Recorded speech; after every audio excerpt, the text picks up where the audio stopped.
Le Nouvel Esprit Public, Philippe Meyer, bonjour.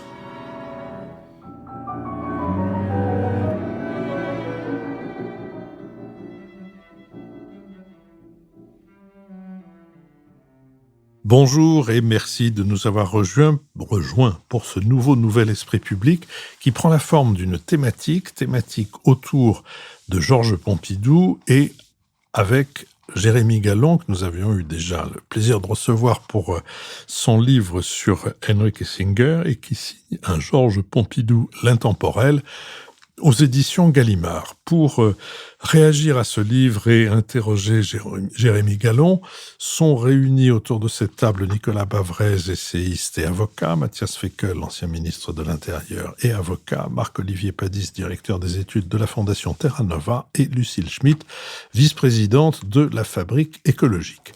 En 1969, Georges Pompidou s'interrogeait sur la place que pourrait conserver la France dans l'avenir du monde et de la société. Et dans votre Georges Pompidou, l'intemporel, Jérémy Gallon, vous montrez qu'il n'a cessé de se battre pour maintenir la capacité de la France à rester maîtresse de son avenir. Pour lui, cette maîtrise de l'avenir ne pouvait pas se réduire à la quête d'un bien-être matériel, ni le progrès, ni la hausse du niveau de vie ne pouvaient suffire à donner du sens à une nation. L'homme, écriviez-vous, a besoin d'une espérance collective, d'un horizon moral et politique. Vous expliquez aussi que Pompidou avait saisi la portée des bouleversements de mai 68, qui était pour lui le signe avant-coureur d'une transformation profonde, l'effondrement des grandes structures d'encadrement, la famille, l'Église, la patrie, les partis, annonçait une société d'individus livrés à eux-mêmes, et que Georges Pompidou redoutait que ce désengagement moral, combiné à une domination croissante de la science et de la technique, crée un vide politique et ouvre la voie à l'autoritarisme. Une intuition qui résonne fortement aujourd'hui. Vous montrez que Pompidou n'était pas un nostalgique, il voulait moderniser la France, encourager l'innovation et l'industrialisation, mais sans jamais renoncer à la culture ni à une exigence morale. Il appelait les Français à regarder en face leur fragilité, non pour s'en plaindre, mais pour retrouver leur ambition. Pourtant, à la fin de sa vie, marquée par la maladie, il semble frappé par une inquiétude plus intime. Et si, après avoir échappé à l'effondrement de 1940 et la guerre civile de 1958, la France avait renoncé à l'ambition? À travers votre livre, vous dessinez le portrait d'un homme d'État dont l'héritage interroge notre époque. Vous insistez sur son autorité morale, sa culture, son enracinement, hors des grandes machines technocratiques. Pompidou, selon vous, incarne une époque où la politique pouvait encore être portée par ceux qui avaient le désir de servir et l'ambition d'élever leurs concitoyens. Vous soulignez combien Pompidou attachait d'importance à l'autorité politique fondée sur la culture, la responsabilité, la compréhension du peuple. Notre époque paraît si éloignée de cette conception et de cette réalité de l'autorité, la défiance envers les élites et la fragmentation démocratique sont si grandes que la première question qu'on est amené à vous poser en reprenant votre titre, c'est Georges Pompidou, l'intemporel. Est-ce que ce ne serait pas un oxymore, Jérémy Gallon? Tout d'abord, merci beaucoup pour votre invitation. Je crois que vous avez mis le doigt sur beaucoup d'aspects de la figure de Georges Pompidou qui m'ont intéressé et que j'ai découvert aussi au fur et à mesure de l'écriture de ce livre. Mais je pense que ce qui m'a attiré d'abord et m'a conduit à écrire sur Georges Pompidou, c'est qu'il y a dans son destin une promesse qui était au cœur du pacte républicain pendant longtemps et qui est aujourd'hui, je pense, menacée, c'est celle d'un enfant d'origine modeste, d'instituteur du Cantal, petit-fils de paysan, qui va, parce qu'il se dote de cette musculation morale et intellectuelle, pour reprendre les mots de Marc Fumaroli, gravir l'ascenseur social et pouvoir prétendre avoir une influence sur le destin de la France. Alors ensuite, sur la question de savoir est-ce que la figure de Georges Pompidou, finalement, est une antithèse du paysage politique actuel et des figures politiques qui façonnent la France d'aujourd'hui? Je veux être très prudent et très humble là-dessus, parce que je pense qu'il serait très facile et très arrogant de ma part de dire non, finalement, notre classe politique aujourd'hui, il n'y a plus aucun Georges Pompidou, il avait une densité morale, intellectuelle, une colonne vertébrale qui ferait défaut à tous nos responsables politiques. Je pense que ce serait une réponse facile et surtout qui n'amènerait rien au débat. Je pense que la question est plutôt de se poser collectivement la question de savoir est-ce qu'aujourd'hui en France, on permet à des figures qui, comme Georges Pompidou, se sont construits en dehors de la politique, ont eu le courage d'avoir plusieurs vies avant d'entrer en politique, d'accéder aux plus hautes fonctions? Ou bien est-ce que, comme je pense c'est le cas, on est dans une société, dans un jeu politique qui permet d'abord aux professionnels de la politique, aux apparatchiks, de dominer ce jeu-là et où il y a des barrières à l'entrée, et notamment une transparence nécessaire, mais qui s'est transformée en une hyper-transparence voyeuriste et robespierriste, qui empêche de potentiels Georges Pompidou, dotés de cette colonne vertébrale intellectuelle, de s'engager dans le jeu politique. Et ça, je pense que c'est une question collective qu'on doit se poser. Nicolas Bavrez. Est-ce que le sous-titre n'est pas trompeur, Georges Pompidou? Est-ce que ça n'est pas plutôt l'incompris que l'intemporel? Pour deux raisons, c'était un homme très secret et comme vous l'avez dit, il y a très peu de gens dans notre pays qui ont été à la fois des hommes d'État, des hauts fonctionnaires, des hommes d'affaires à succès, des hommes de lettres et des amateurs d'art et qui ont cette palette assez extraordinaire. Et la deuxième chose, c'est que finalement, on continue à le penser, le ressentir comme une espèce de parenthèse entre le général de Gaulle et Valéry Giscard d'Estaing, alors que finalement, je pense que si la Ve République a battu le record de longévité de nos républiques, c'est en grande partie grâce à lui, et qu'il a réussi finalement ce que Guizot avait raté avec la monarchie constitutionnelle et Émile Ollivier avec l'empire libéral, c'est-à-dire réconcilier la stabilité politique avec la liberté et avec le développement économique. Jérémy Gallon. Alors, être intemporel n'empêche pas d'être incompris. Et je crois qu'il est intemporel de par le fait qu'il porte en lui des qualités qui, à mon avis, sont encore pertinentes et sont pertinentes à toutes les époques, qu'il avait aussi une matrice dans son action politique et dans sa vision politique qui demeure d'une grande pertinence.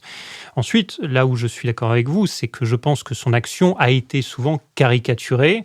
On s'est arrêté à quelques phrases, quelques épisodes, et puis surtout, on a vu, comme vous l'avez parfaitement souligné, on a voulu le résumer finalement à simplement l'héritier, tant en politique intérieure d'ailleurs qu'en politique étrangère, du général de Gaulle. Et ce que j'essaie de démontrer, c'est qu'il est beaucoup plus que cela. Évidemment, il s'est construit intellectuellement auprès du général de Gaulle. Il le sert à partir de septembre 1944. Il est âgé de 33 ans. C'est donc un homme jeune qui va être façonné intellectuellement, mais aussi sur le plan institutionnel par le général de Gaulle, mais qui va être à un moment donné capable, non pas nécessairement de rompre avec l'héritage, mais d'avoir des vraies inflexions. Je fais le parallèle avec Mazarin à l'égard de Richelieu. Alors, juste, j'aimerais revenir sur un point que vous abordez qui me semble fondamental, qui est le rapport à la Ve République. Effectivement, je pense qu'un des grands legs de Georges Pompidou, c'est qu'il a ancré les institutions de la Ve République. Et ce qu'on a tendance à oublier, c'est que quand le général de Gaulle quitte le pouvoir le 28 avril 1969, la grande question qui se pose pour de nombreux Français, c'est est-ce que ce qui a tenu par le général de Gaulle, la Ve, va continuer de tenir. Et à mon avis, le génie et une des forces de Georges Pompidou, ça va être de passer d'une légitimité charismatique à une légitimité démocratique. Mais ça ne vient pas de nulle part. Ça vient du fait que la vision institutionnelle de Georges Pompidou s'est construite dans le temps long. C'est quelqu'un, si on avait d'ailleurs voulu former un homme d'État qui avait doté d'une grande colonne vertébrale institutionnelle quand il arrivait au pouvoir, on ne s'y serait pas mieux pris. À partir de 1944, il se forme auprès d'un homme, le général de Gaulle, qui a déjà une vision institutionnelle très claire, discours de Bayeux en 1946. Ensuite, à partir de 1947 jusqu'en 1953, il est au Conseil d'État, il a les rudiments du droit public. Lorsqu'il est directeur de cabinet du général de Gaulle, entre juin et décembre 1958, c'est le moment de l'élaboration de la Constitution. Il n'y a pas une question clé qui n'est pas tranchée sur son bureau. Et pas seulement, parce qu'il y a aussi toute la politique économique ou la politique monétaire sur laquelle le monsieur Pinet est hostile en fait au Nouveau Franc. C'est Pompidou qui... Tout à fait.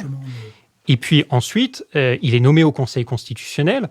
Et donc, pour lui, quand il arrive au Premier ministre en 62, puis président de la République en 69, il a un attachement très fort à la Ve parce qu'elle offre, selon lui, deux choses que nos régimes institutionnels n'ont pas eu au cours de l'histoire, la stabilité et la souplesse institutionnelle. Et donc, il va tout faire pour ancrer cela. Et ce qui est très frappant, c'est que, comme je le disais, en 69, il y avait encore un débat national sur est-ce que la Ve va se maintenir. À l'inverse, en 1974, débat présidentiel entre Valéry Giscard d'Estaing et François Mitterrand, la question de la Ve n'est plus sur la table. Lucille Schmitt. Oui, votre livre est d'autant plus fort que vous l'organisez en chapitres thématiques.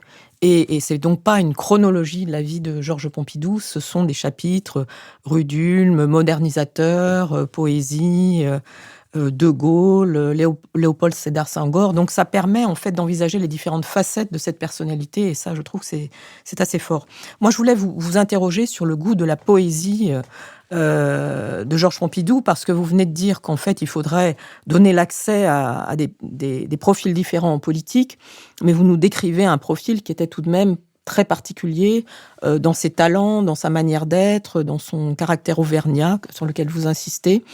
Et vous racontez notamment cette anecdote qu'en 1969, au moment où il va élaborer sa candidature, il devait, lors d'une soirée, en fait, aller parler du lien entre poésie et politique, c'est quand même assez particulier, et qu'il connaissait par cœur de très nombreux poèmes. Nous avons dans cette émission Jean-Louis Bourlange et Philippe Meyer qui nous récitent des poèmes, mais on sentait qu'il y avait Je ne suis pas candidat à la présidence. Enfin, je pense qu'il y a des particularités de cette personnalité. Lorsque vous dites il nous faudrait des gens comme Georges Pompidou en politique qui puissent réciter des poèmes entiers, qui fassent une soirée sur le lien entre poésie et politique, et du coup vous nous restituez en fait le discours qu'il avait voulu prononcer, qu'il ne prononcera pas.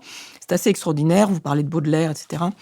Donc parler de ce lien entre poésie et politique, et cette question des arts, le Centre Pompidou, est-ce qu'on pourrait revenir sur est-ce qu'il y a vraiment des liens, ou est-ce que c'est pas en fait des existences parallèles ou des existences qui interagissent? Croyez vraiment qu'on peut faire de la poésie de la politique en étant aujourd'hui président de la République?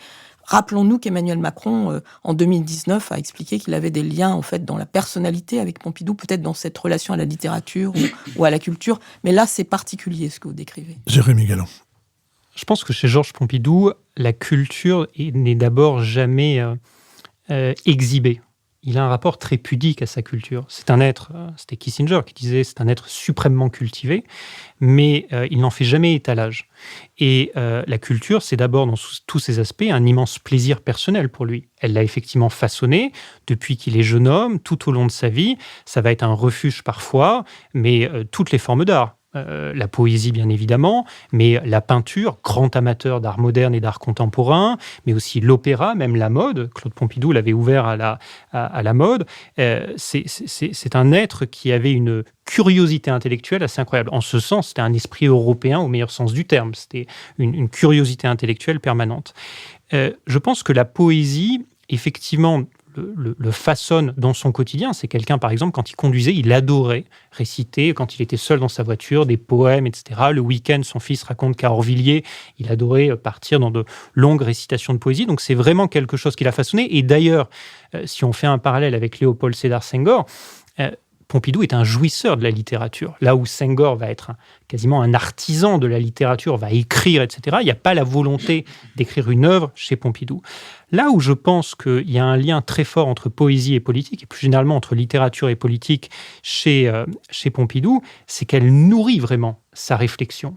Elle nourrit, alors c'est parfois à l'occasion d'un épisode. On se souvient évidemment de l'épisode du destin tragique de Gabriel Ruissier, et lors d'une conférence de presse, il répond à une question sur la manière dont il a ressenti cet épisode par des vers de Paul Éluard, mais c'est aussi lors d'un débat constitutionnel face à François Mitterrand, où il renvoie François Mitterrand dans ses cordes en 1964 en citant Scarron, parodie en Virgile, donc c'est quand même, ça montre une certaine culture. Mais si on prend et puis si on va vers son rapport, par exemple, à l'urbanisation, à l'architecture, c'est quelqu'un qui avait été profondément influencé par Baudelaire. Vous évoquiez, Philippe Meyer, en introduction, la question de l'atomisation de la société, de la question de cet homme moderne qui est perdu. C'est une question qui avait été abordé par Baudelaire dans sa poésie. Et d'ailleurs, il donne un colloque en 1967 à Nice où il fait référence à Baudelaire pour revenir là-dessus, lui qui était qualifié d'ailleurs par Le Monde de banquier baudelairien. Mais je pense que plus généralement, les arts nourrissent profondément sa vision politique et lui permettent d'anticiper certaines évolutions de société. Et évidemment, pour moi, l'exemple qui est frappant, c'est mai 1968. S'il est capable, avant tous les autres responsables de la classe politique française, de comprendre ce qui est en train de se passer, je pense intimement que c'est parce qu'il s'est nourri d'art contemporain, de cinéma, notamment du cinéma de Godard, qui lui permet de voir que ça n'est pas simplement une éruption sociale ou une manifestation d'une jeunesse privilégiée, mais qu'il y a un malaise civilisationnel, et c'est ce qui lui permet de prononcer ce discours absolument magnifique le 14 mai 1968 à l'Assemblée nationale, où il est capable de prendre de la hauteur par rapport aux événements. Donc oui, je pense qu'il y a un lien extrêmement fort entre poésie et plus généralement les arts et la politique chez Georges Pompidou. Il y a une chose sur laquelle je me suis interrogé à propos de l'utilisation de la référence à Paul Éluard dans la conférence de presse à l'issue de laquelle une question lui a été posée sur l'affaire Gabriel Russier. C'est qu'en fait, la question était préparée. Et la réponse aussi. Jean-Michel Royer, qui posait la question, s'était mis d'accord avant, enfin, je sais pas qui avait été à l'initiative de quoi. Et qu'est-ce que ça signifie par rapport à la question que vient de poser Lucille? Est-ce que c'est une instrumentalisation de la littérature? Est-ce que c'est une façon, dans la communication, de situer son personnage au-dessus? Mitterrand était très habile là-dedans et s'est précipité dans les références littéraires, artistiques, etc., pour essayer de construire une personnalité au-dessus des trucs. Est-ce que c'est la même chose dans le cas de Pompidou? Est-ce que c'est une ruse de la communication? C'est c'est un très bon point, mais je crois que de la même manière que je viens de dire que Georges Pompidou est profondément structuré par la culture, au plus profond de son être, et ça n'est pas qu'apparence, loin de là, ça n'est pas non plus Mr. Smith au Sénat. C'est aussi un vrai fauve politique, Georges Pompidou. Et donc, c'est quelqu'un, effectivement, qui sait qu'il a cet atout dans sa manche qui est cette incroyable culture, et il est capable de l'utiliser. Et en même temps, chapeau à l'artiste, parce que quand il répond, il y a quand même une vraie authenticité dans sa réponse. Et je pense que si ça n'était qu'artifice de communication, il ne pourrait pas y avoir l'émotion qu'il transmet lorsqu'il cite ces vers d'Éluard. Mathias Fekl. Il y a une phrase de Pompidou que vous citez qui résume l'homme, je trouve, admirablement. Je suis de ceux qui pensent que dans 50 ans, la fortune consistera à pouvoir s'offrir la vie du paysan aisé du début du XXe siècle, c'est-à-dire de l'espace autour de soi, de l'air pur, des œufs frais, des poules élevées avec du grain, etc. On y ajoute des piscines et des automobiles, mais ce n'est pas une modification fondamentale, il reste le besoin d'air, de pureté, de liberté, de silence. Au-delà de cette phrase, il y a dans le livre des pages très belles sur le rapport de Georges Pompidou au bonheur, à sa liberté et à cette dialectique qui a structuré sa vie, me semble-t-il, entre la volonté d'être un homme heureux et un homme libre et de participer à l'écriture de l'histoire. Donc je serais très intéressé de vous entendre sur la manière dont il a réussi ou non à conjuguer ces contraintes et à allier à la fois sa passion de l'art, de la littérature, de l'amitié aussi, et son amour pour son épouse, Claude, et de l'autre côté, les contraintes, les vicissitudes, les astreintes de la vie politique. Jérémy Gallon. Alors, ce que vous décrivez est peut-être ce qui m'a le plus touché chez Georges Pompidou. C'est effectivement cet homme qui était profondément attaché à ce qui fait probablement le bonheur de la vie, c'est-à-dire effectivement les amitiés. C'était un homme profondément attaché à sa famille, à son épouse. C'est pour ça qu'il souffrira énormément au moment de la calomnie de l'affaire Markovitch. C'est quelqu'un qui effectivement était un jouisseur, quelque part un épicurien, et qui en plus a eu la tragédie de connaître des moments de bonheur et de liberté totale, notamment lorsqu'il est professeur à Marseille et que, jeune couple avec Claude, ils parcourent la Provence et vont de beau village en beau village, se nourrissent de littérature, d'expositions et de bonheur. Mais en même temps, c'est quelqu'un qui, au fond de lui, est profondément ambitieux.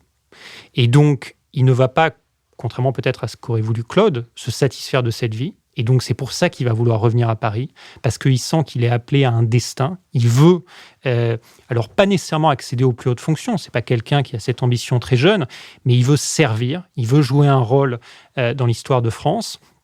Et donc, je pense que la tragédie intime de Georges Pompidou, mais aussi ce qui rend sa vie, à mon avis, passionnante, c'est qu'il va essayer, comme vous l'avez dit, de concilier tout au long de sa vie et de ne finalement jamais renoncer à rien.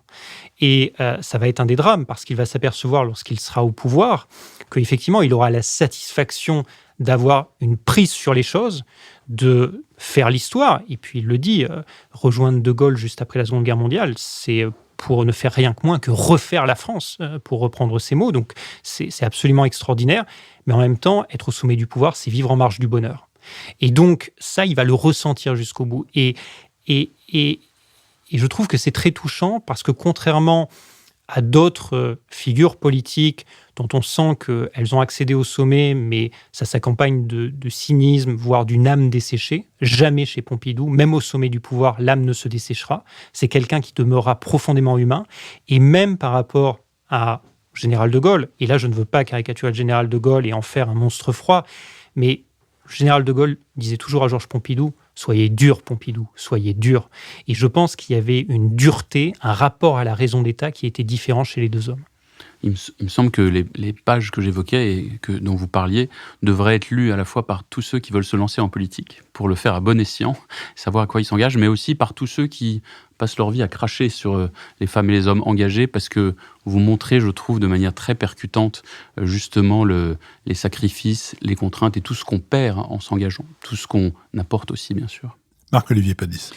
Oui, on aura compris que ce livre est une sorte d'exercice d'admiration. Vous êtes très élogieux vis-à-vis de Georges Pompidou et on vous suit volontiers. D'ailleurs, le livre, Lucile a dit un mot de la construction qui j'ai trouvé très intéressante, qui est à la fois thématique avec une certaine progression, même si c'est pas chronologique. Je pense que vous avez certainement beaucoup réfléchi à la construction générale.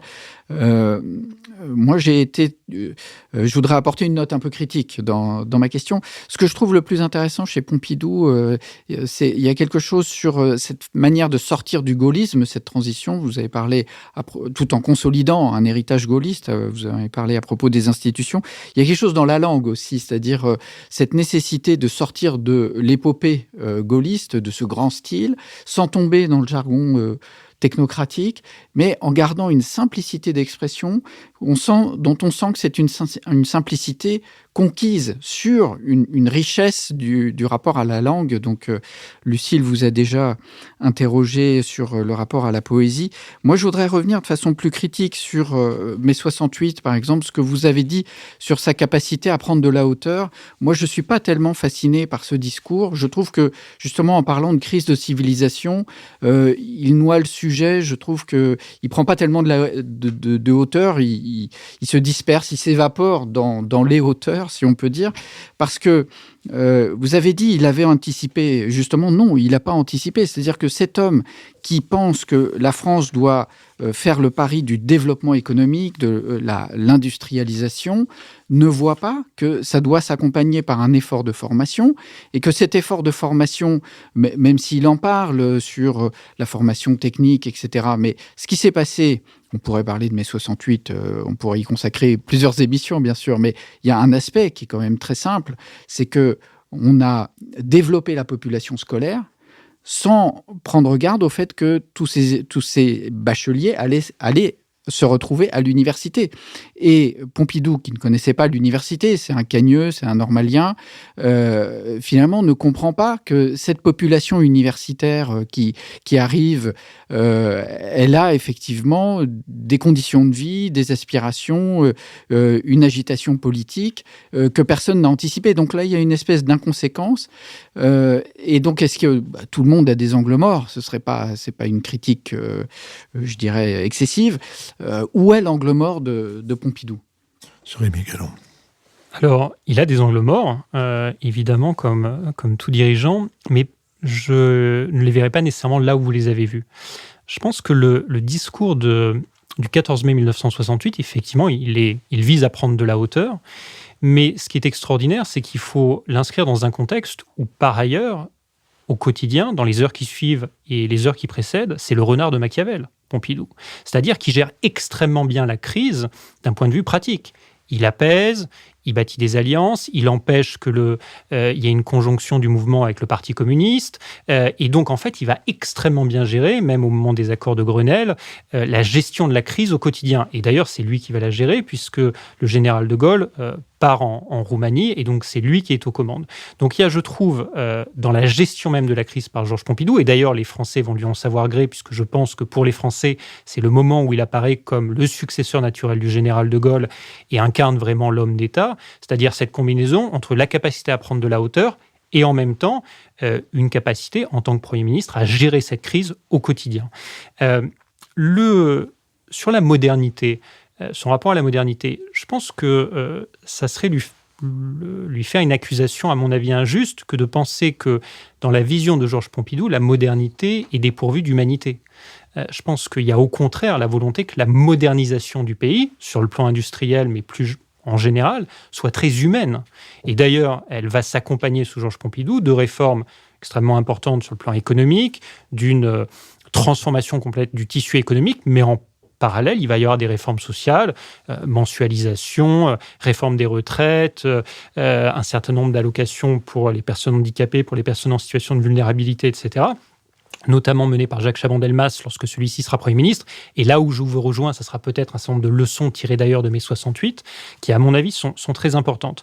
Sur la question de l'éducation, là encore, je ne partage pas votre point. Je pense que Georges Pompidou était très conscient du risque qui était lié à envoyer des bataillons entiers à l'université et ensuite prendre le risque que ces gens-là ne puissent pas rentrer sur le marché du travail et il y a un blocage.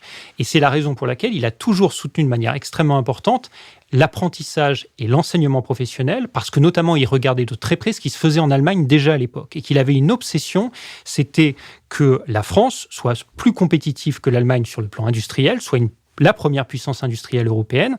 Et donc, il avait étudié de près, notamment lorsqu'il était chez Rothschild, les facteurs de compétitivité du modèle allemand. Et donc, je pense qu'il essayait de s'en inspirer. Est-ce qu'ensuite, ça a pu se déployer autant qu'il le voulait? Probablement pas. Est-ce qu'il en est le seul responsable? Je ne pense pas. Il y a peu de temps avant votre livre apparu un numéro de l'excellente revue Schnock, la revue des vieux de 27 à 87 ans. Et votre livre et ce numéro, bien que construit très différemment, mais qui nous éclaire l'un et l'autre sur Pompidou, ont un point commun, c'est un total aveuglement sur Paris.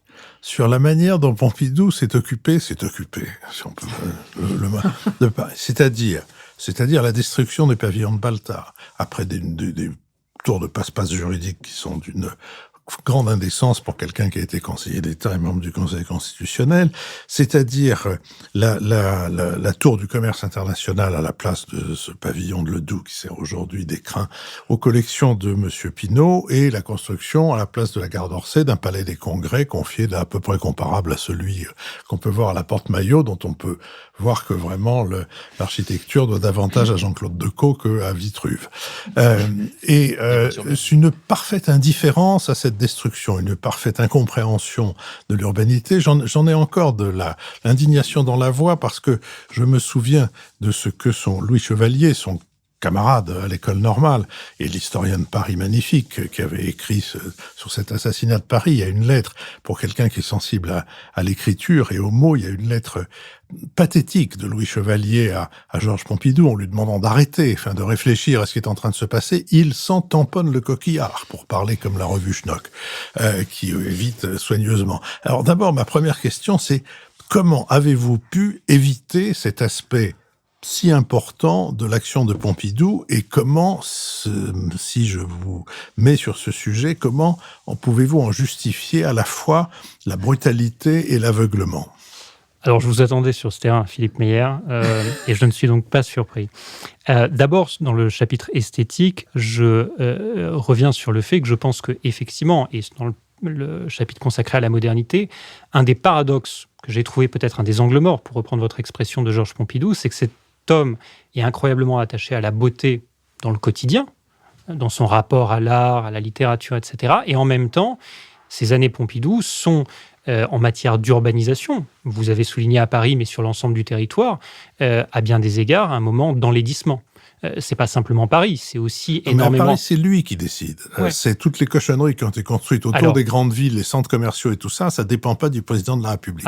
Paris, c'est lui qui a décidé. Alors, sur Paris, je suis d'accord avec un certain nombre de points que vous avez soulignés. Je ne pense pas qu'il y était complètement indifférent, parce qu'en 72, il donne un entretien au Monde qui est très intéressant sur cette question. Il revient notamment sur la question des tours dans le paysage urbain. Et lui dit, c'est sa perception, dit la question n'est pas la question d'être pour ou contre les tours à Paris. Il dit c'est une question de proportion. Et il dit par exemple sur la tour Montparnasse, il dit c'est la question notamment du revêtement. Il partage le fait qu'il y a énormément de constructions à cette époque qui sont particulièrement laides. Il revient notamment sur la question de la défense, puisqu'il lui est à l'époque très reproché. Le projet a été amorcé en 1956, mais il décide de le poursuivre. Ça lui est très reproché. On pourrait évidemment évoquer la question des halles aussi et de tout cet aménagement autour du plateau Beaubourg.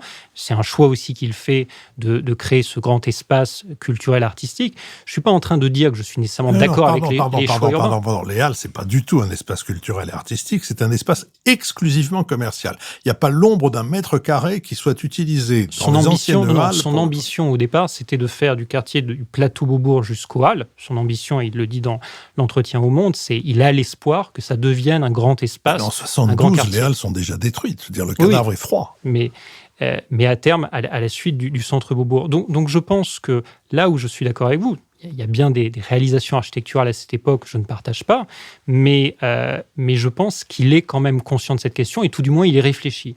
Et je pense qu'il a des réflexions sur l'architecture à l'époque.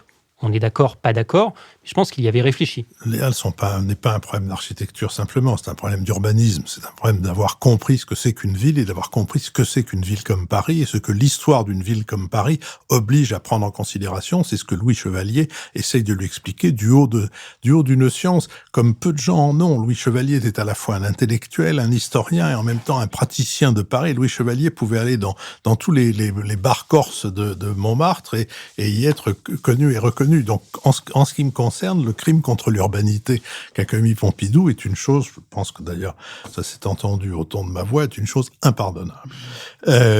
Nicolas Bavrez. Vous avez choisi de mettre en exergue de ce livre sur Georges Pompidou un extrait du discours de Solzhenitsyn à Harvard, Le déclin du courage, qui est un discours postérieur à la disparition de Pompidou, puisqu'il date de 1978.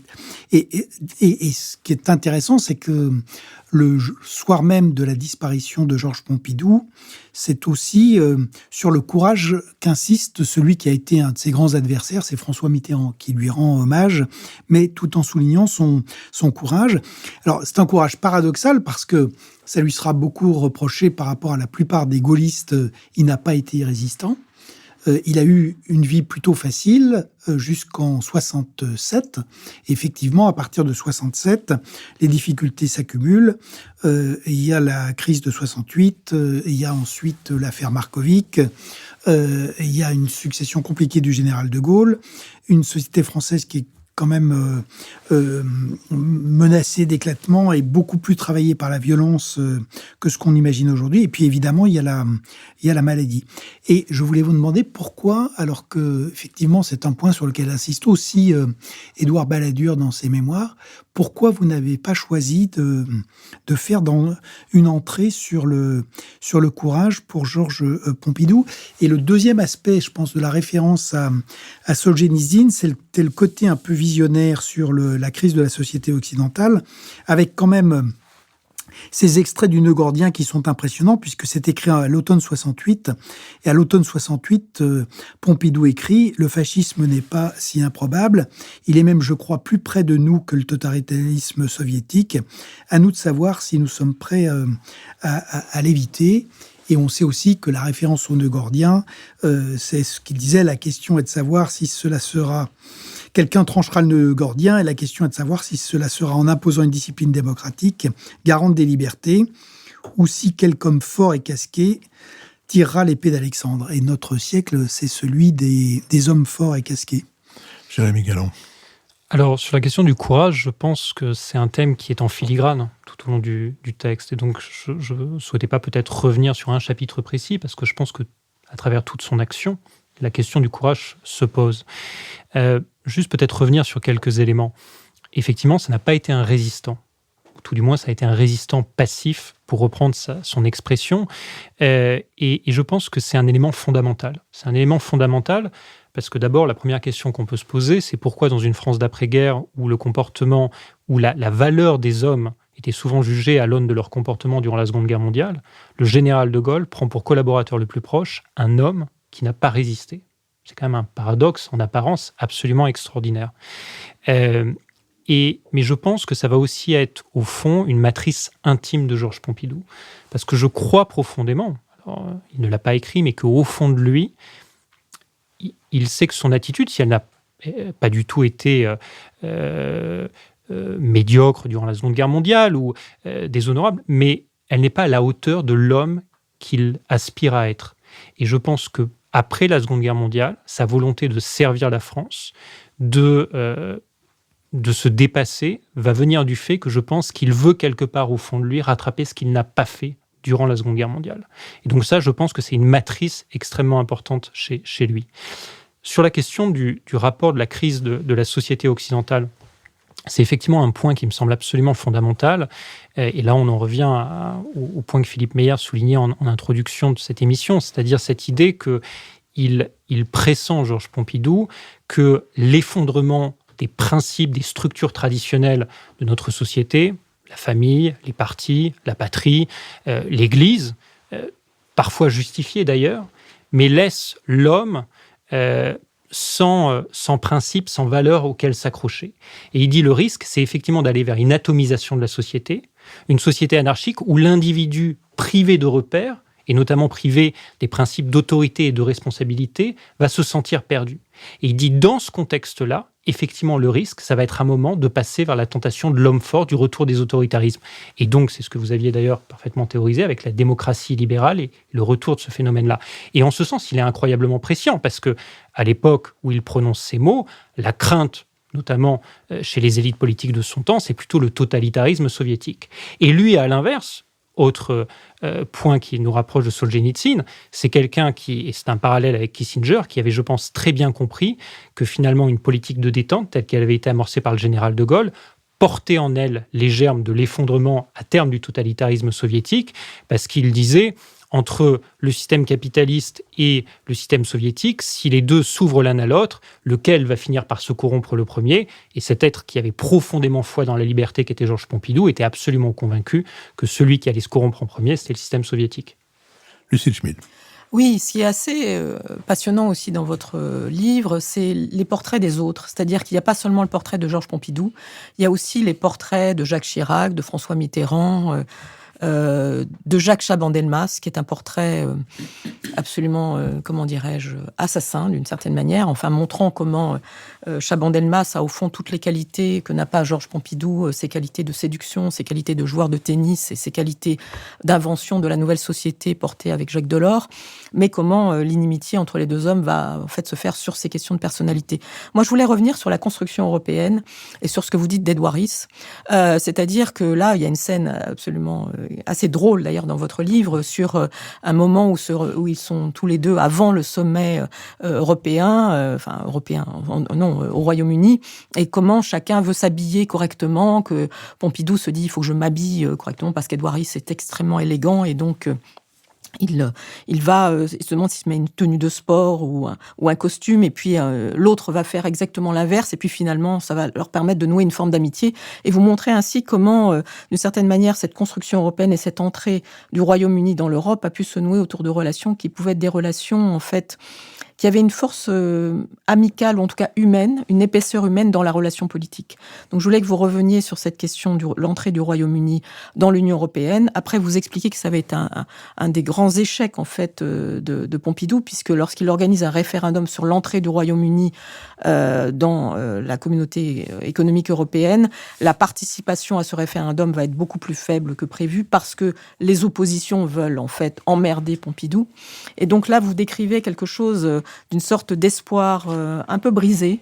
Pompidou, le grand européen, et au fond ce qu'aurait pu signifier aussi cette entrée du Royaume-Uni dans l'Union européenne, sachant qu'Edouard Ries va être vaincu par Margaret Thatcher chez les conservateurs, et que donc c'est plutôt le « I want my money back » qui va prendre la place de la position d'Edouard Ries, qui était de penser que l'Union européenne était une force pour le Royaume-Uni. Jérémy Galland. Alors, pour revenir sur le point que, effectivement, Georges Pompidou n'est pas simplement l'héritier du général de Gaulle. Je pense que la question européenne est un sujet fondamental à cet égard. C'est quelqu'un qui a le courage, Georges Pompidou, de dire dans un discours prononcé en 1972 pour le centenaire de Sciences Po, la France est une puissance moyenne typique. Quand vous êtes l'héritier du général de Gaulle, ça suppose quand même beaucoup de courage d'oser dire cela. Et la conséquence qu'il en tire, c'est que si la France, et d'ailleurs il le développe dans son discours, si la France veut continuer d'être acteur de l'histoire, eh bien elle n'a pas d'autre choix que de faire le pari de la construction européenne. Alors, dans sa vision, c'est une Europe des États-nations, et donc faire rentrer le Royaume-Uni à bord de ce projet européen, c'est s'assurer qu'un pays qui a un très fort attachement à son identité nationale va éviter qu'on aille vers un projet fédéral.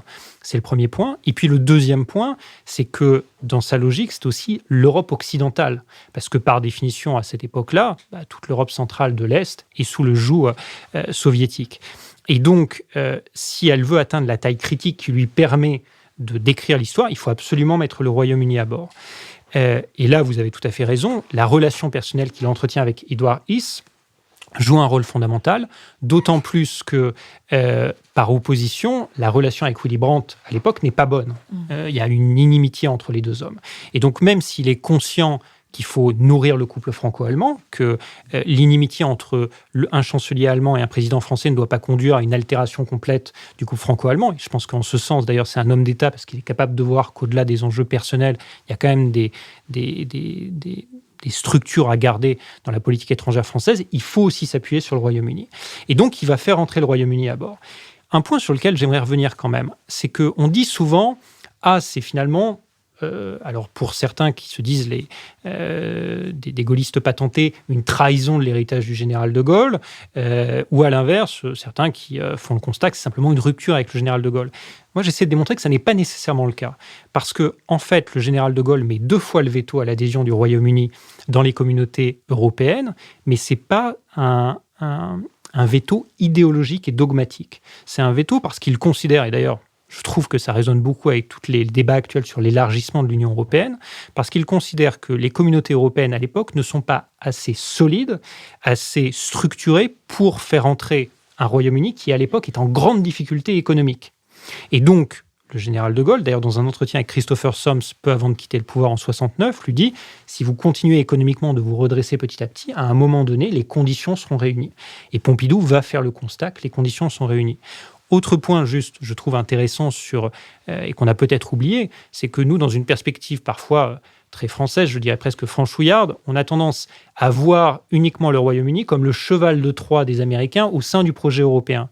Or, ce qui est fascinant à l'époque, c'est que lorsque les Américains s'aperçoivent que le Royaume-Uni est en passe de rentrer dans le projet européen, il y a tout un lobbying des entreprises américaines à Washington, du département du Trésor, du département de l'Agriculture qui envoie des notes à la Maison-Blanche, c'est-à-dire à l'époque à Nixon et à Kissinger, en leur disant « Surtout, opposez-vous à cela. Le projet européen va devenir un monstre économique qui va nous manger et qui va détruire notre économie. » Alors, évidemment, quand on regarde ça avec du recul, il y a une certaine tristesse qui s'empare des Européens quand on voit aujourd'hui le décrochage européen par rapport aux États-Unis sur le plan économique. Mais il y a aussi, je trouve, quelque chose à remettre en perspective. Et c'est d'ailleurs l'honneur de Nixon et de Kissinger d'avoir eu la hauteur d'homme d'État pour ne pas s'y opposer. Mathias Fekl. Je voudrais rester sur l'Europe et revenir sur le franco-allemand que vous avez brièvement évoqué. On a le sentiment que sur ce plan-là, certes, c'est un président classique, c'est-à-dire il connaît l'importance de l'ancrage franco-allemand au sein de l'Union européenne, mais que finalement, il y a peu de grandes initiatives. Il n'y a pas d'atome crochu avec le chancelier Willy Brandt, qui pourtant en Allemagne est une figure extrêmement emblématique. Il y a de la méfiance, vraisemblablement, vous l'évoquez dans le livre, envers sa Ostpolitik, c'est-à-dire une politique davantage tournée vers l'Est, une politique d'ouverture et d'apaisement, symbolisée notamment par le moment où il s'agenouille au ghetto de Varsovie pour demander pardon au nom de son pays. Bref, on a l'impression que tous les deux passent un peu l'un à côté de l'autre et qu'il y a peu de grandes initiatives franco-allemandes sous la présidence de Pompidou. C'est ensuite son successeur, Valéry Giscard d'Estaing, puis François Mitterrand, qui à la fois prendront ces initiatives fortes et donneront au monde entier des images symboliques extrêmement marquantes. Donc je serais curieux de vous entendre là-dessus. Jérémy Gallon. Vous avez employé l'expression « ils passent l'un à côté de l'autre » et je trouve que ça résume très bien effectivement la relation entre les deux hommes. Je pense que c'est lié, alors peut-être pour essayer de l'expliquer, à plusieurs choses. Et vous avez évoqué la plupart. Je pense qu'il y a d'abord une inimitié personnelle. Jamais entre ces deux hommes il va y avoir un lien de confiance. Pompidou dit qui est cet homme, Brandt, devant moi, il dit qu'il est d'accord, et puis derrière, il fait exactement le contraire. Donc déjà, il n'y a pas ce lien de confiance qu'il y aura par contraste avec un Edward Heath ou d'autres dirigeants. Deuxièmement, il y a effectivement une situation qui a évolué, qui était que le général de Gaulle avait amorcé la politique de détente, que pour reprendre là encore l'expression de Georges Pompidou, la France était seule sur l'autoroute de la détente, et d'un seul coup, on se retrouve avec les États-Unis de Nixon et la RFA de Willy Brandt qui arrive également sur cette politique de détente. Et donc, d'ailleurs, Brejnev, très intelligemment, joue sur les rivalités entre les trois. Et donc, effectivement, ça place Georges Pompidou dans une situation plus difficile. Et puis, il a une inquiétude réelle sur le fait qu'il craint que Willy Brandt cède trop à Moscou, et que donc on aboutisse à une finlandisation de l'Allemagne dans son ensemble. Et donc ça, c'est une source d'inquiétude. À un moment où la question quand même sous-jacente chez Georges Pompidou, c'est la crainte d'un condominium américano-soviétique sur l'Europe. Donc ça, c'est réel. Ensuite, il y a aussi des préoccupations probablement d'intérêt plus national, qui est que, et il le dit très clairement, son but, c'est que la France soit une puissance, la première puissance industrielle d'Europe. C'est son dessein lorsqu'il l'explique à Alain Peyrefitte, et notamment par rapport à l'Allemagne. Or, ce qui est frappant, c'est qu'il s'aperçoit que malgré la vitalité de la relation politique à l'époque avec l'URSS, mais avec d'autres partenaires économiques, les échanges économiques entre la RFA et l'URSS sont beaucoup plus importants que ceux entre l'URSS et la France. Et ça, c'est source d'agacement chez Pompidou, et probablement nourrit une forme de rivalité à l'égard de Willy Brandt. Donc, je suis complètement d'accord avec vous. Il n'y a pas eu au sommet de l'État ce couple franco-allemand qu'on a vu à d'autres moments de l'histoire. Néanmoins, je ressouligne ce point. Je pense qu'il a quand même veillé à ce que sur les échelons en dessous, il y ait un dialogue constant avec Berlin. Et ça, c'est quand même une leçon, parce que autant on ne contrôle pas toujours l'alchimie personnelle entre un président de la République et un chancelier, autant je pense que c'est le devoir de ces deux dirigeants de faire en sorte qu'au niveau intermédiaire, aussi bien au niveau de l'État que de la société civile, il y ait un dialogue constant. Marc-Olivier Padis. Oui, je vais revenir sur la question institutionnelle dont on a déjà commencé à parler, puisque vous avez dit un des grands mérites de Pompidou, c'est d'avoir stabilisé la Ve. Alors, vous consacrez un chapitre à la Ve République sur tout ce débat qui aujourd'hui est intéressant à reprendre vu la situation politique actuelle, sur la dimension plutôt présidentielle ou plutôt parlementaire de la Ve République. Et là, c'est très frappant de voir que donc, Pompidou défend une interprétation strictement présidentielle de la Ve, qui fait qu'il accepte, bien que ce soit lui qui ait conseillé au président de Gaulle de dissoudre l'Assemblée en 68, c'est lui qui fait la campagne, la majorité gaulliste est énorme, et pourtant, De Gaulle le remercie, ce qui est tout de même très dur à vivre pour Pompidou. Et lui-même va faire pareil avec Jacques Chaban-Delmas, en fait, où Chaban-Delmas a une très large majorité, et Pompidou lui dit, bon, c'est fini. Donc, il y a plus de rapport. Mais tout ça fonctionne, c'est ça qu'on découvre aujourd'hui, parce qu'il y a une très grande majorité parlementaire. Aujourd'hui, ce qu'on découvre, c'est que, en l'absence de majorité parlementaire, le régime n'est plus aussi présidentiel. Il devient parlementaire du fait de la fragmentation des forces au sein de l'Assemblée. Et donc, ça, bon, ils le voyaient pas, parce que pour eux, je pense que c'était inconcevable de ne pas avoir tout simplement de majorité, étant donné le système électorale pour les députés. Mais enfin, on voit quand même une certaine limite de son rapport au Parlement. Il n'a jamais été député, il n'a jamais été sénateur. Si, il a été député, pardon. Il a été député. Député du Cantal. Député de Saint-Flour. Mais quand vous dites, si, dans votre chapitre sur la Ve, vous dites, si, il accorde quand même une importance au Parlement. Enfin, une importance, disant, bon, c'est bien de délibérer, ça leur permet, si je simplifie un peu outrageusement, de s'approprier nos réflexions. Il y a quand même une conception très descendante du pouvoir qui se manifeste dans ce rapport aux institutions. Jérémy Gallon. Je pense qu'il est effectivement attaché à la prééminence présidentielle. Pour lui, c'est un élément absolument clé de la Ve République. Et il va veiller, lorsqu'il va ancrer les institutions, à garder cette prééminence présidentielle. Et je pense que le nœud du problème avec Jacques Chaban-Delmas, qui va se nouer dès le début, et qu'en faisant le discours sur la nouvelle société, finalement, Jacques Chaban-Delmas fait une déclaration de politique générale qui est quasiment un discours présidentiel. Et finalement, il aimerait revenir à ce que faisaient finalement les présidents du Conseil. Et ça, c'est inacceptable pour Georges Pompidou. Néanmoins, c'est intéressant parce que je pense que Georges Pompidou considérait que la force de la Ve était d'être un régime hybride. Et à l'époque, certains lui disent « Est-ce que vous ne voulez pas aller vers un régime présidentiel à l'américaine ?» Et il le refuse.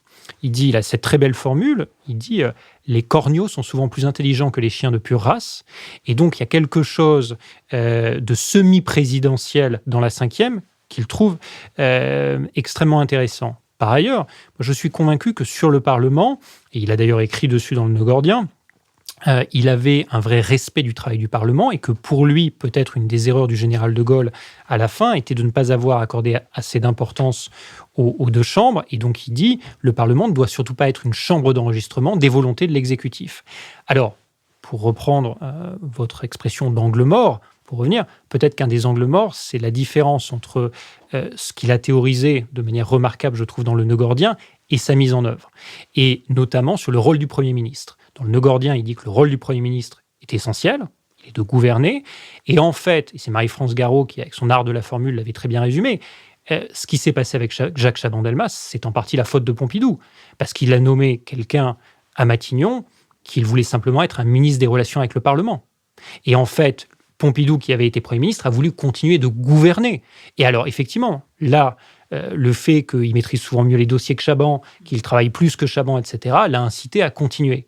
Et ça, c'est pas la vision institutionnelle. Juste sur la question ensuite, il y a une autre question qui apparaît, c'est que durant son mandat, alors c'est peut-être aussi l'influence de la maladie, mais il y a tout un débat qui apparaît déjà à l'époque sur le quinquennat. Et Pierre Juillet, notamment à l'Élysée, pousse beaucoup pour qu'on aille vers le quinquennat. Pompidou va y réfléchir, mais dès le début, il dit s'il y a quinquennat, il ne doit pas y avoir alignement des calendriers électoraux. Et je pense que c'est quelque chose, au moment où on a introduit le quinquennat en 2000, que là, en revanche, on a complètement oublié. Et donc, on n'a pas su tirer les enseignements de ces réflexions de Georges Pompidou à l'époque. Pour le rapport entre Pompidou et Chaban-Delmas, on pense à une phrase appliquée dans un autre contexte et par un écrivain. On pourrait faire dire de Pompidou qu'il a nommé un Premier ministre qui n'était même pas son genre. Nicolas Bavrez. L'économie est finalement assez peu présente dans votre livre. C'est paradoxal parce que le septennat interrompu de Georges Pompidou reste considéré comme une forme d'âge d'or, et à juste titre. Les chiffres font rêver, je les rappelle quand même. Croissance 6% par an, gain de productivité 4,5% par an. Le chômage monte un peu, de 2,2 à 2,7%, c'est vrai. Dernier excédent budgétaire connu de la France en 1973, plus 0,2%. Dette publique, 10% du PIB. Et avec ça, lancement du programme nucléaire, du TGV, modernisation des télécoms, Ariane, Airbus, lancement du premier sous-marin nucléaire d'Engin et programme autoroutier. Donc, comment est-ce que... j'allais dire, oui, il y a ce chapitre sur la modernisation, mais je trouve qu'il finalement est assez court par rapport à ce qui a quand même été une période, surtout quand on se dit qu'on est au lendemain de 68 et qu'on est sur fond de désintégration du système de Bretton Woods et de l'arrivée du premier choc pétrolier et du début de la stagflation, de la fin de l'ère keynésienne. C'est quand même une performance qui est tout à fait exceptionnelle. Et si je peux ajouter quelque chose à propos du chômage, c'est un des points très impressionnants avec Pompidou, c'est qu'il le voit arriver. Il dit que ce sera le problème le plus important des années qui vont suivre. Jérémy Gallon. Alors, ça n'est pas pour me défiler face à une critique, mais juste pour revenir sur le rapport Pompidou-Chaban. Edgar Faure avait cette très belle formule. Pompidou, c'est la compétence froide. Chaban, c'est l'incompétence animée. Ça, c'est une formule assassine, s'il en est. Sur les vrais amis qui puissent vous faire ce genre de tour. Oui. Sur le bilan que vous faites, vous l'avez parfaitement résumé, le bilan économique de Georges Pompidou, on peut qu'être admiratif, et évidemment par contraste avec la situation actuelle. Je pense que la question, c'est peut-être ce que j'ai essayé, mais peut-être j'aurais dû plus insister là-dessus, de comprendre pourquoi cet homme a eu les outils pour, à ce moment-là, guider la France. Et ce qui m'a frappé, c'est que c'est, je pense, quelqu'un qui, d'ailleurs, quand il est Premier ministre, a une certaine frustration par rapport au dirigisme économique et au colbertisme d'un De Gaulle. Et donc, notamment, lui, il a une vision assez claire qui est que on ne peut pas continuer à soutenir à bout de bras un certain nombre de secteurs, déjà à l'époque la sidérurgie et d'autres, les charbonnages, qui sont en difficulté économique majeure. Et que donc, il faut réinvestir vers d'autres secteurs d'avenir, l'aérospatial, la pétrochimie et l'informatique. Et donc, il lance des initiatives très fortes dans ce domaine-là. Et en même temps, c'est pas non plus le libéralisme d'un Giscard. Il y a quand même toujours du dirigisme économique chez Pompidou. Donc, je trouve d'abord que ce qui est intéressant, c'est l'équilibre entre les deux. Deuxièmement, on en revient à nos propos initiaux. Je pense que il y a là aussi une connaissance du tissu économique français chez Pompidou, qui s'est nourri de son expérience évidemment dans le secteur privé. Je pense que ces années chez Rothschild, qui ne sont pas simplement quelques années, mais 2 passages, et où il a exercé des fonctions de haute responsabilité chez Rothschild, lui ont permis de bien comprendre le tissu économique français, et notamment de comprendre qu'il était trop morcelé à l'époque. Et donc, il va notamment être force d'impulsion sur toute une série de consolidations de ces secteurs. Troisième volet, c'est la dimension européenne de son action économique. Je suis très frappé aussi de voir qu'un grand nombre de projets qui restent aujourd'hui comme des grandes réalisations européennes, évidemment le projet Airbus 71, le consortium Airbus, même si à l'époque il ne s'appelle pas encore comme ça, mais l'aérospatial, même si le premier vol aura lieu en 79, c'est aussi initié à ce moment-là, il y a aussi une volonté de bâtir des champions européens. Donc je pense que là, il est très avant-gardiste. Derrière, il y a aussi cette idée, et je pense que c'est une vision très globale de l'économie, c'est-à-dire l'économie suppose de bonnes infrastructures. Et c'est aussi un moment où la France se transforme sur le plan des infrastructures. Et donc, et je pense que c'est intimement lié, c'est un réseau autoroutier, alors qu'on était très en retard sur l'Allemagne, qui, sous l'impulsion d'Alban Chalandon, se développe considérablement. C'est aussi la question, un moment où le paysage ferroviaire, il y a beaucoup de fermetures de petites lignes, c'est le lancement des lignes à haute vitesse. Et une de ses dernières décisions, 3 semaines avant son décès, sera la ligne à grande vitesse Paris-Lyon. Et puis, autre point qui me semble fondamental dans sa vision de l'économie, et je pense que c'était une vision finalement très exhaustive des questions économiques, c'est la question énergétique. On voit bien que c'est aujourd'hui encore un sujet majeur. Or, à mon avis, une des grandes réalisations, un des grands héritages de Georges Pompidou, c'est le lancement avec Pierre Messmer du premier grand programme nucléaire civil, qui contribue encore aujourd'hui à l'indépendance énergétique française, ou tout du moins ce qu'on a su en conserver. Donc oui, je pense qu'à cet égard, il a été très visionnaire sur le plan économique. J'ajouterai juste peut-être un point qui est la question des finances publiques, où c'était quelqu'un qui était aussi très attaché à une gestion saine des finances publiques, avec une exception dans le domaine culturel, où il disait finalement, c'est une goutte d'eau et ça peut rapporter beaucoup. Et par contraste, il disait, on aurait bien fait d'investir peut-être à l'époque dans les impressionnistes, les fauves et quelques courants, et on n'en serait pas à quémander quelques grands héritiers ou donateurs pour les 6 messes de nos musées. Hélas, nous n'avons plus le temps de nous intéresser à la politique des transports, mais vous l'avez dit, Albin Chalandon et Georges Pompidou ont imaginé une politique des transports qui favorisait considérablement les grandes villes, et on paye aujourd'hui, on voit bien aujourd'hui comment on n'arrive pas à remonter le courant de cette politique déséquilibrée. Quoi qu'il en soit, quelques rares réserves que nous ayons faites. Merci Jérémy Gallon, votre livre, donc, j'allais dire Pompidou l'insolent, c'est pas... Pauvre Meyer. Georges Pompidou, l'intemporel, apparu aux éditions Gallimard. Je remercie Laure de Mézy, avec qui cette émission a été préparée, Nicolas Tourneau et Olivier Magloire, qui veillent l'un au site et l'autre aux questions tournant autour du financement, Adrien Beccaria, qui a enregistré cette conversation pour le studio L'Arrière-Boutique, et Julien Neuville et Nouvelles Écoutes, qui produisent cette émission. Merci beaucoup.